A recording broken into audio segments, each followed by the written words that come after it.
Zofloya or the Moor by Charlotte Dacre. So this book is a Gothic novel from the early 1800s, I believe, which was pretty much the heyday of Gothic fiction.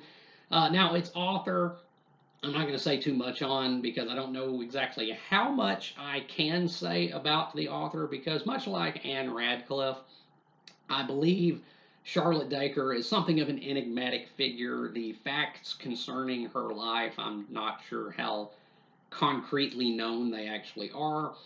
So research the author yourself if you want more information in that regard. But this book, Zofloya, um, unlike other Gothic novels such as Wuthering Heights or the greatest Gothic novel, Frankenstein, is not really talked about that much anymore. In fact, it's a pretty obscure book now, and it generally is not, I think, held in the same critical regard as those other books. And having read it now, I can see why.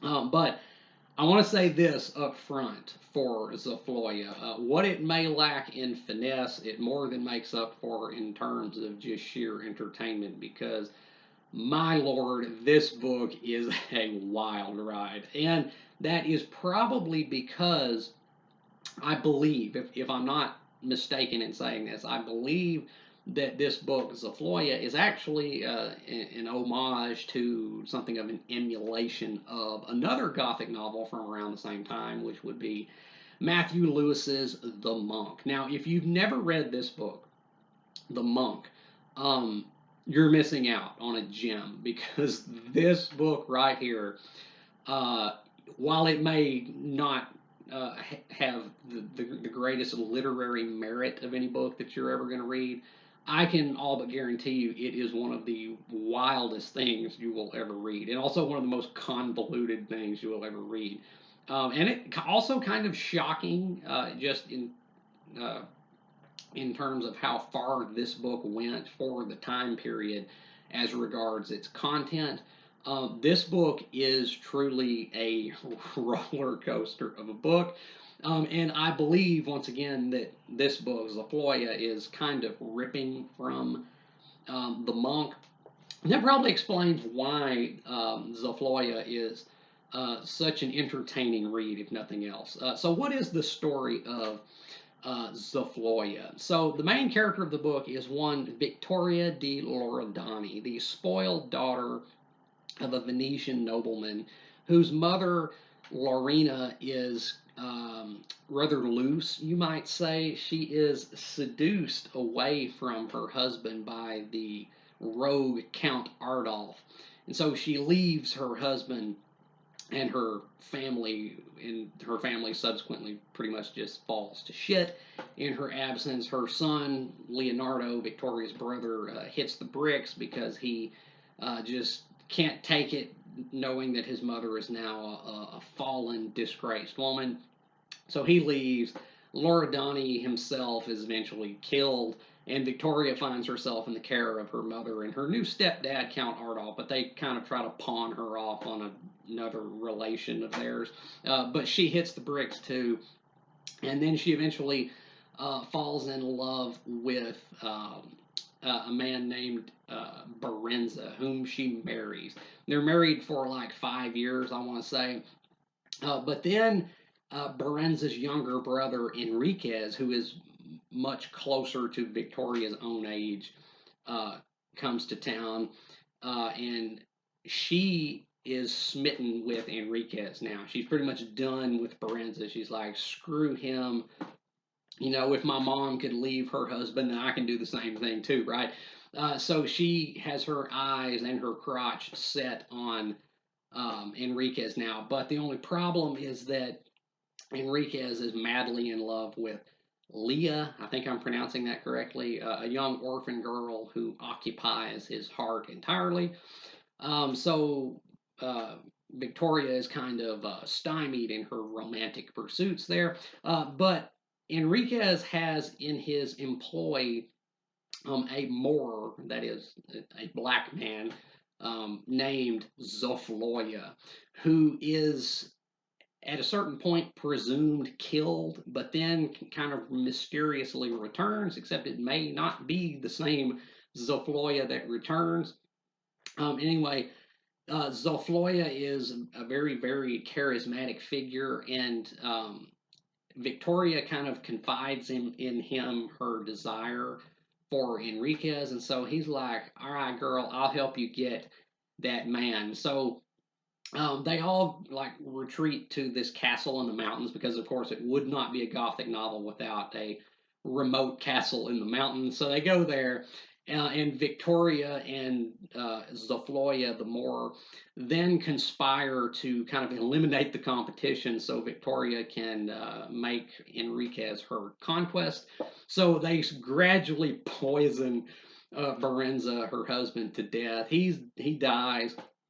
Um, then they like kidnap and chain up and Leah Enriquez's love, and then Zofloya makes Victoria a love potion so that Enriquez will kind of fall for her. Um, so they do the deed.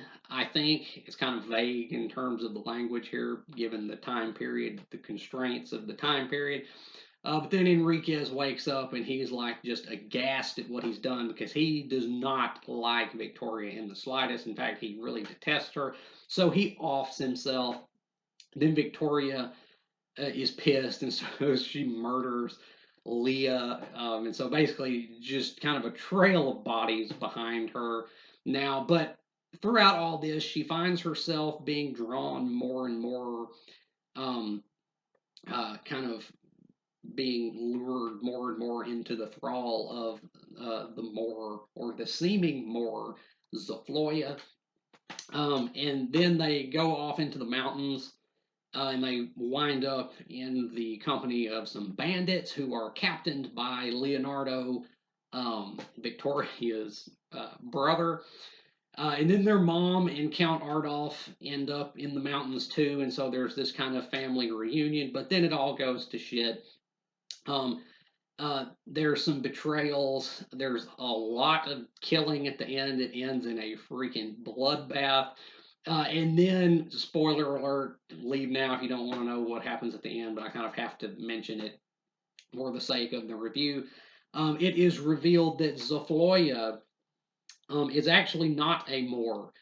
He is, in fact, Satan himself, and he has been kind of goading Victoria on down this path of sin and debauchery, and then he claims her soul at the end of the work and hurls her to her death off of a mountain and to her eternal damnation. And then the book ends with Charlotte Dacre directly addressing the reader, and exhorting the reader to mind their own conduct and not to fall into the clutches of Satan. And that's the book. That is Zofloya, or the Moor. It's wild. It's not nearly as convoluted in terms of its plot as The Monk, but you can definitely see shades of this book in there, especially with certain infernal figures making an appearance in the story, you know.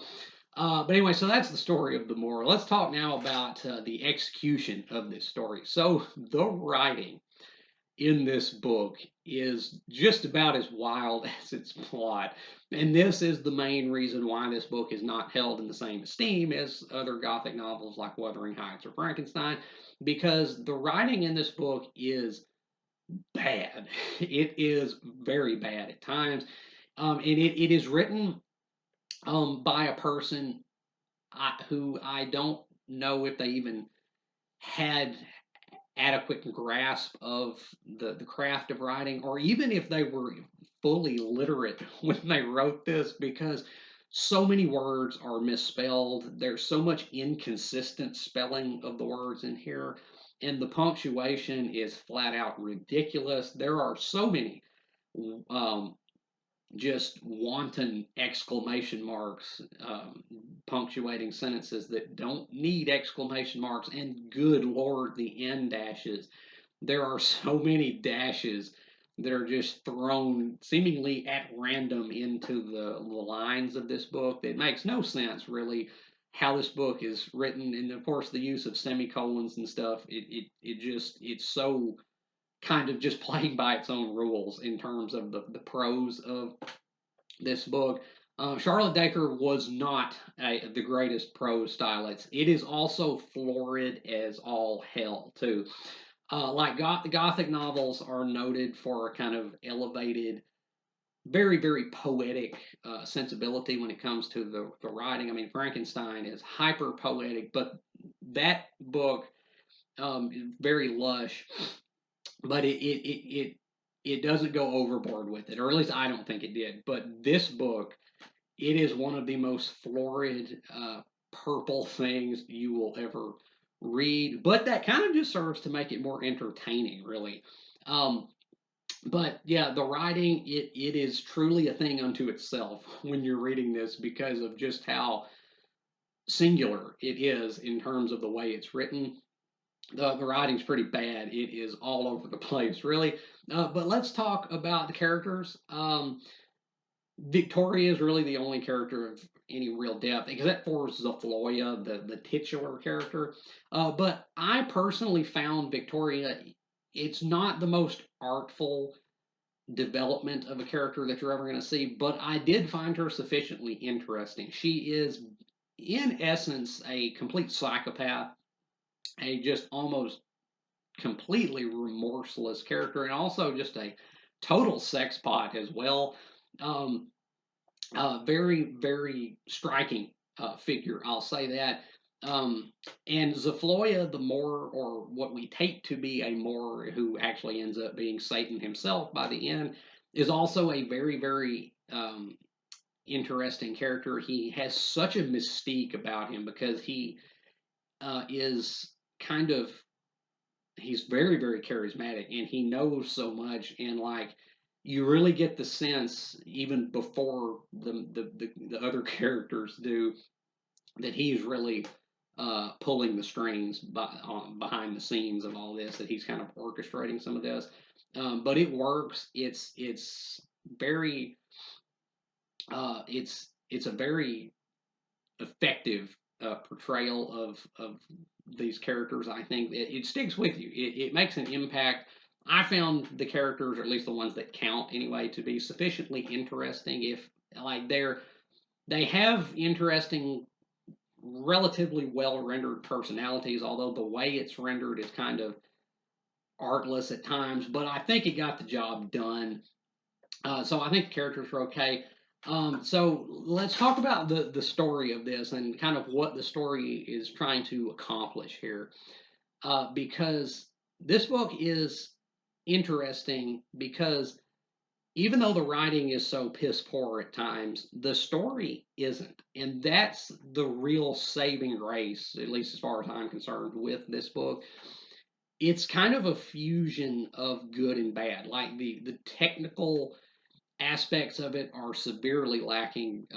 Charlotte Dacre really needed a little bit more instruction when it came to actually writing, but there is actual skill involved on display in the telling of this story, in the way that things are revealed and things are alluded to kind of cryptically, as mainly as regarding the nature of the character Zofloya, the title character.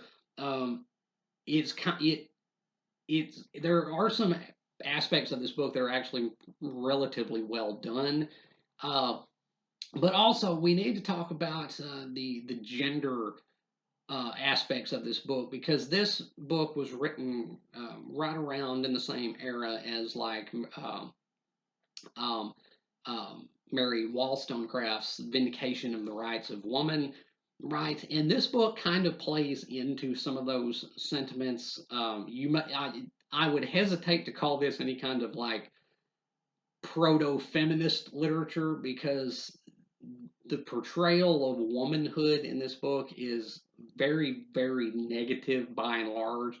So I don't know. It's not a girl power kind of book, but you cannot say that the women in this book do not have agency. Like in a lot of those older books, uh, the women are kind of just objects, right? They don't really move the story in any great degree, but like not that is not the case with Zofloya. The Victoria is a powerhouse.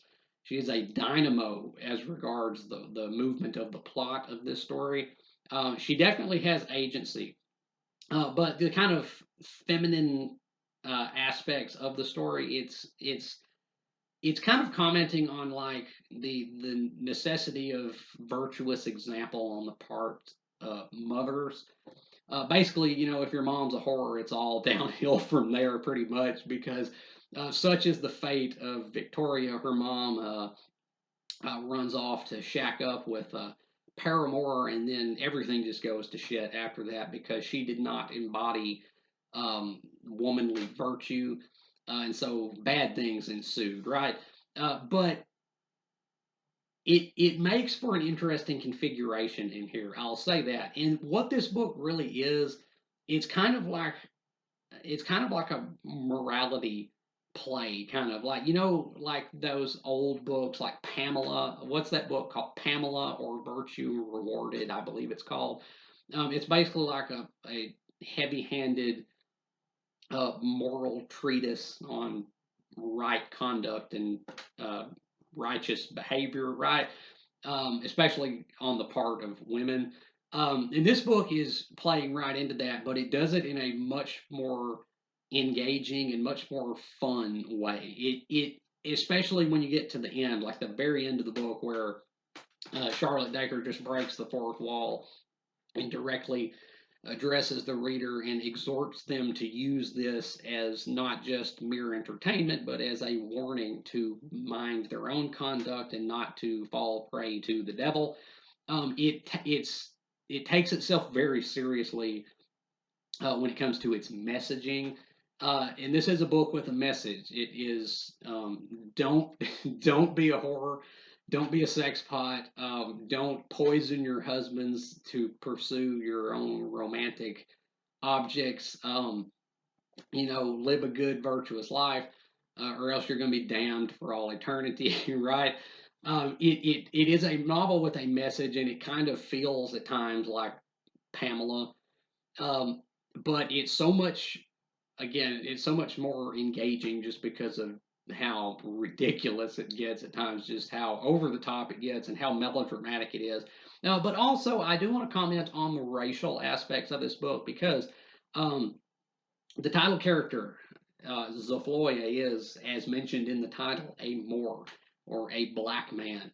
And given the age of this book, which is like 200 odd years old, you might be tempted to say this probably is a hardcore racist old book in which characters of color are portrayed as literal devils. And while the title character turns out to be actually the devil, I was surprised this book is not really as offensive in that area as you might anticipate it being. In fact, I would not call this um, particularly racist at all. In fact, it's weirdly kind of progressive in that area, at least. I'm just throwing that out there, Um, it kind of surprised me. It kind of surprised me. It's a book that actually kind of surprised me across the board. It is very badly done in some respects, but it also demonstrates some genuinely laudable qualities in other respects.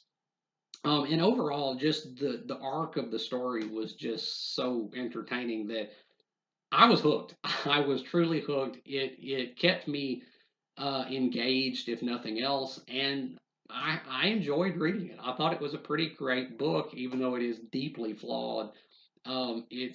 It's something that I found a relatively compelling read. So Zofloya or The Moor by Charlotte Dacre. I'm going to give this book, huh?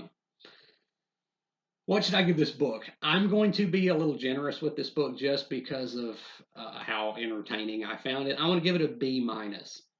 It's it may be it's like C to very low B. level territory for me, but I'm going to be generous just because, again, it kept me turning the pages, and there are some admirable qualities to it, even though there are some really lacking areas in this book as well. But overall, I came away really liking this book. It was one hell of a read, I thought. So yeah, I'm going to be generous with it. Give it a B minus. It ain't great, but it's fun. It is a fun read, if nothing else. So yeah, Zofloya or the Moor by Charlotte Dacre. I'm giving it a B minus.